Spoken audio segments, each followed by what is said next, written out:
Okay, I decided to make this video on how to trap gophers.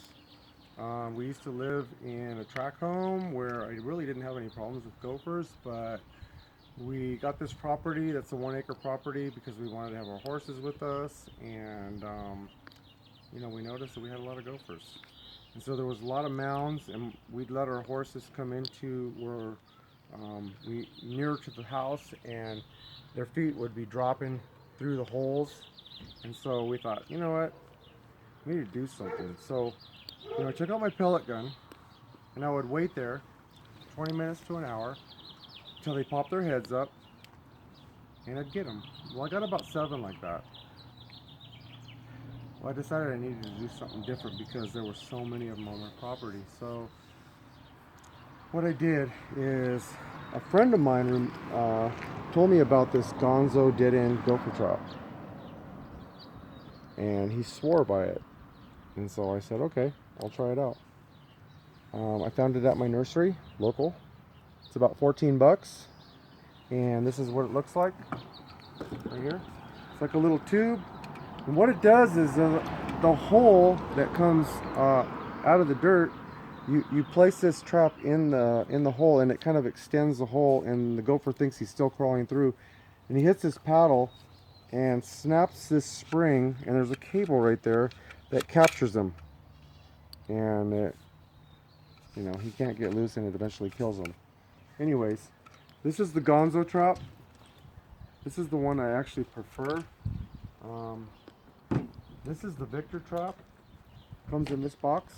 I think it was bought at Home Depot.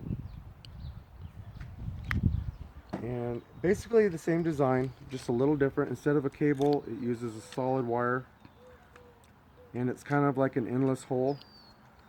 And so, the gopher comes through the hole to push dirt or whatever and snaps the trap. So I've caught one gopher with this one, and I mean, it's okay, but I've caught like 18 gophers with this one, and this is kind of my preferred one. It's a little bit easier to set, and the design just seems more right for the application. And so what you want to look for when you want to set your trap is you want to find a fresh mound. And so that would be considered an active tunnel. And so you look for fresh, puffy dirt that's coming out of the ground.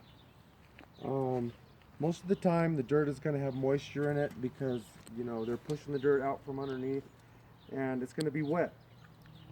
This mound right here is a little older, but it may be all right.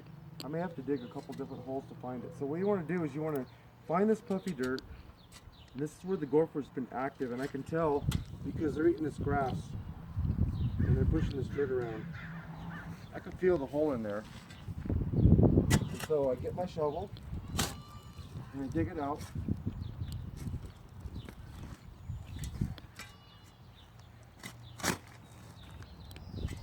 I'm trying to find the hole. Will you see right here? There's a hole. Okay? And what I'm trying to do is get the hole where it goes horizontal underground.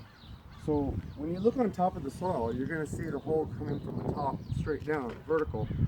But they go down only a few inches and then they go vertical. I mean, horizontal. And so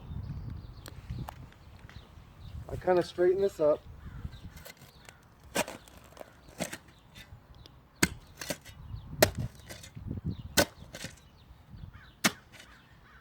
I've done this a few times, so I kind of know what I need.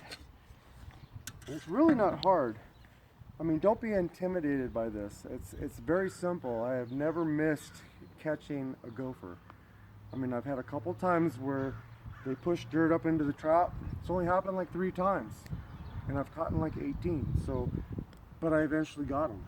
And so, you take this dirt out, you clear this hole, and let's set the trap. It's very simple. So you push this spring down like this.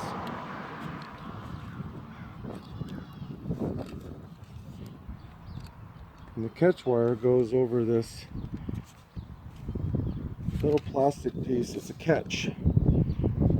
So that's the catch. And underneath, inside, is a paddle that when the gopher goes through the tunnel, he hits that paddle and flips that lever backwards, and it springs him. And the cable comes up and catches him. Okay? And so what we want to do is, basically, we're extending the hole of an active tunnel by placing this trap down right here. He doesn't have a clue.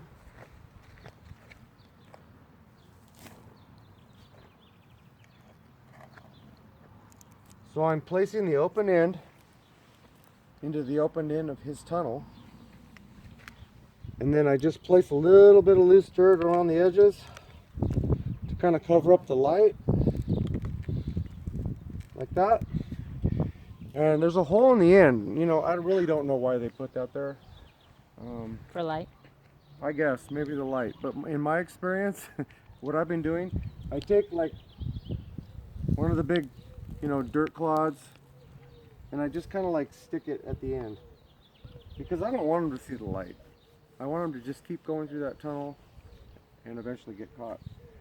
And so the nice thing about this trap is that I can always tell by not tampering with it if I've got me a gopher. Because right now the spring is set. When it's tripped, this spring's going to be way up here. And I'm going to know I have a gopher. Every time I pulled that out and that spring's up, I have a gopher. And so basically, that's how you set this trap. So I'll check it in a few hours. If not, maybe tomorrow morning when I get up from work. And I'll probably have me a gopher. So if I do get this gopher, that'll be 24 since we've been here, and that's been a few months. So it takes a little patience, a little bit of time. Don't be intimidated by this. It's not that hard. It's not rocket science. Look for fresh mounds, a little moisture around the dirt. You know that's an active tunnel. Dig down, find the hole that goes horizontal, okay? And you want to set the trap in there so it sits kind of like, I've had it sitting a little upwards, kind of like that, a little down like that. It doesn't matter. All you want to do is extend that hole so that he climbs through that trap and hits that paddle.